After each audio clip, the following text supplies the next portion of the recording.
我哋今日所有家長嘅小朋友佢哋嘅精神，我哋非常之開心。校監、校董、校長們、老師，在座每一位嘅家長、爸爸媽媽、嫲嫲、婆婆、爺爺、公公，早晨，早晨，早晨。我好開心今日可以咧以呢一個嘅兒童心理學家嘅身份，以傳道人嘅身份，同埋以爸爸嘅身份咧嚟出席今日我哋第54屆嘅畢業禮。不過咧，我內心裏邊咧其實係有少少忐忑不安嘅。點解咧？因為喺10年前咧，我就同在座嘅爸爸一樣咧，就睇住我嘅女女咧參加緊嘅畢業禮。當其時我台下咧就諗緊一句説話啫，我希望咧主禮嘉賓唔好講咁多嘢。因為咧，好想睇到我哋嘅小朋友喺呢個畢業禮裏邊嘅好多唔同嘅綜藝表現。所以你放心啊，我會好快咁樣咧，同大家分享3件嘅新事。分享完呢3件新事，能夠帶俾你哋一啲嘅祝福，帶俾你哋咧有啲嘅啟發帶俾你哋有啲嘅提醒咧。跟住我就坐翻落台咧，同大家一齊欣賞你哋嘅小朋友嘅表現啊！可以好，第一件嘅新事係咩咧？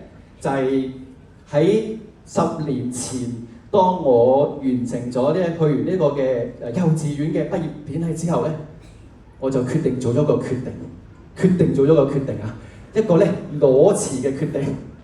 我裸辭咗咧我一份咧6年嘅工。醒目嘅人咧就知道我講緊啲咩咧？我就係辭去咗我作為幼稚園爸爸呢個職份。點解啊？因為我知道咧，我小朋友將會進入一個小學嘅階段。我哋再唔係喺學校門口揮手，我哋要學習嘅咧係放手。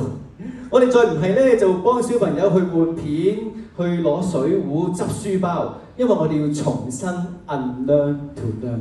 我哋要重新知道，雖然我哋已經好習慣呢3年點樣同我哋小朋友佢嘅生活習慣去一齊生活。但係原來進入小學裏邊咧，係人生另一個階段喎。所以作為父親嘅我咧，我要知道咧，我要 quit 咗我呢個幼稚園呢份爸爸嘅工作，我係重新咧去 apply 我做小學嘅爸爸。但係當你睇到呢張圖片嗰時候咧，喺今年年初咧，國內有單新聞就係講緊好多家長們咧都揾呢個美團。去車佢哋嘅小朋友去返學。聽落去咧，我哋就好似好揦住咁樣，好似唔應該。不過其實正正反映緊我哋作為父親、作為母親，我哋喺生活裏面嘅掙扎。我哋唔通好想揾美團嚟送我哋小朋友返學咩？不過我哋生活有好多壓力喺度。但我要提醒大家 ，parenting 係唔可以 outsource 嘅。parenting 唔可以 outsource 嘅，我哋要真係有個陪伴，真係有呢個時間咧，同我哋嘅小朋友一齊成長。如果唔係咧，其實我哋 miss 咗佢第二日嘅今日嘅寶貴時光，第日我哋就追唔翻。我知道會有好多嘅掙扎，但我哋可以嘗試試下。我哋嘗試下咧 quit 咗我哋一個好熟悉習慣咗嘅角色。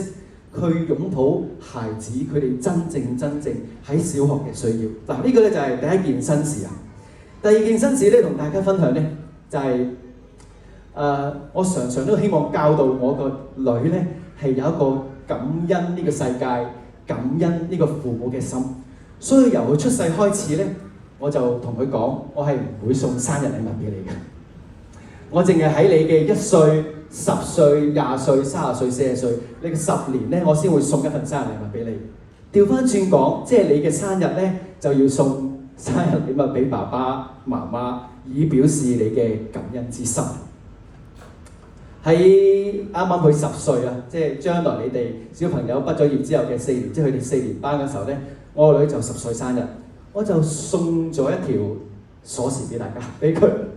大家睇下好得意哦！點解會送鎖匙嘅咧？送一個屋企嘅鎖匙俾我個女，原因係我不但止要佢開我屋企嘅門，我話俾佢聽，打開佢，我哋一家人對佢嘅信心。因為我哋好多時會驚，當鎖匙俾咗小朋友嗰時候咧，咦，都會唔會跌咗㗎？會唔會俾啲壞人㗎？甚至乎會唔會有啲賊入咗屋㗎？我哋有好多嘅擔心。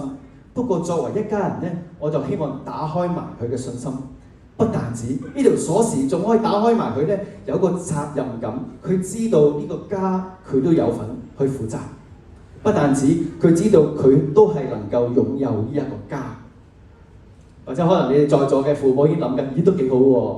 即係4年後10歲咧，你哋送一條屋企鎖匙俾佢咁樣。不過話俾你聽啊，早幾年嗰時候咧，我屋企都轉咗啦，係而家用緊 fingerprint 㗎嘛，即係鎖匙已經唔再 work 㗎啦喎。即係鎖匙都已經係過咗時嘅嘢嚟嘅。好多嘢都會過時，因為呢個世代確實咧變得好快好快。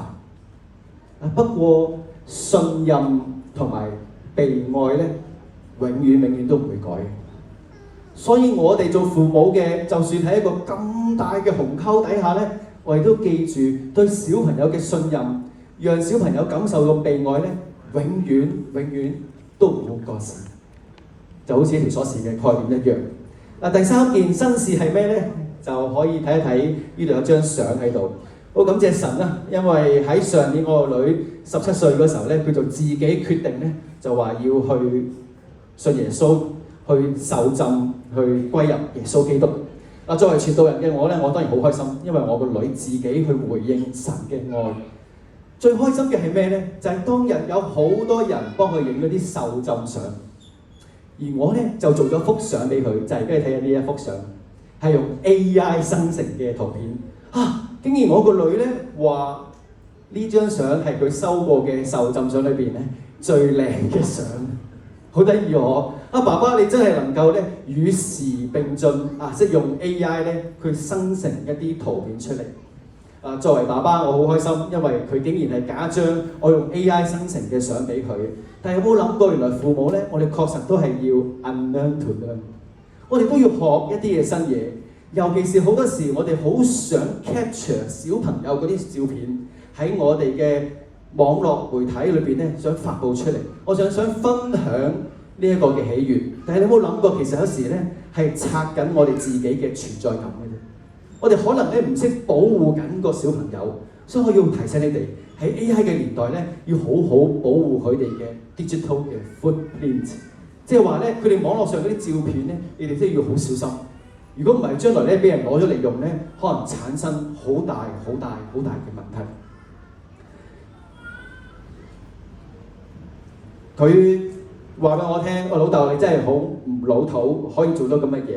我都藉住攞今日我個女嘅對我嘅提醒，我想話俾在座每一位家長聽，今日我哋嘅小朋友畢業，再唔係單單我哋送一個畢業袍俾佢，送一個玩具俾佢，或者咧送我哋嘅 care 俾佢。重點係佢呢啲小朋友一直喺我哋路德會救恩幼稚園裏邊，一直就因為聖經嘅教導，因為我哋基督教嘅文化，我哋基督教嘅教義咧，讓佢成長。或許呢一刻你未信耶穌，或許嗰刻佢都未信耶穌，但話俾你聽，喺呢個似是而非嘅年代裏邊，我哋需要嘅就係真理。我哋希望知道耶穌講過喺約翰福音第14章，佢話我就係道路，我就係真理，我就係生命。若不藉着耶穌，冇人去到天父裏邊去。呢句説話，我希望你記喺心裏邊。有一日當小朋友有啲問題，或者你自己家長都有問題都好，你要記住。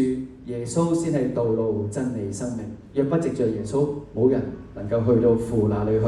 嗱，就係呢3件即係 something new 嘅事情咧，同大家分享。最後，我想你哋咧花多分半鐘咧，一齊去聽呢首歌。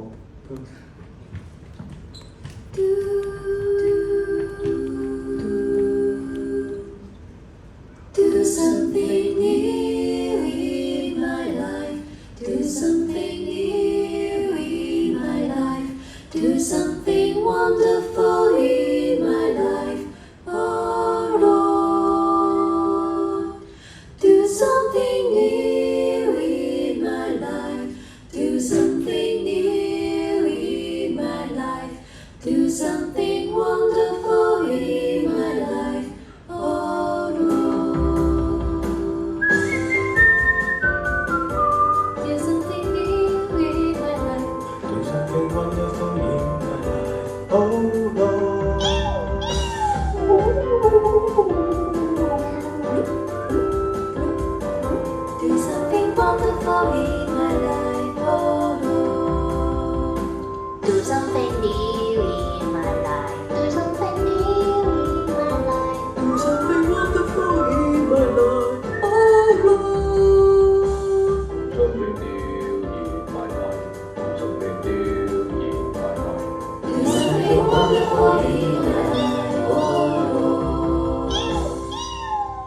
小朋友進入新嘅階段，祝福大家咧都能夠 do something new 啊！Thank you。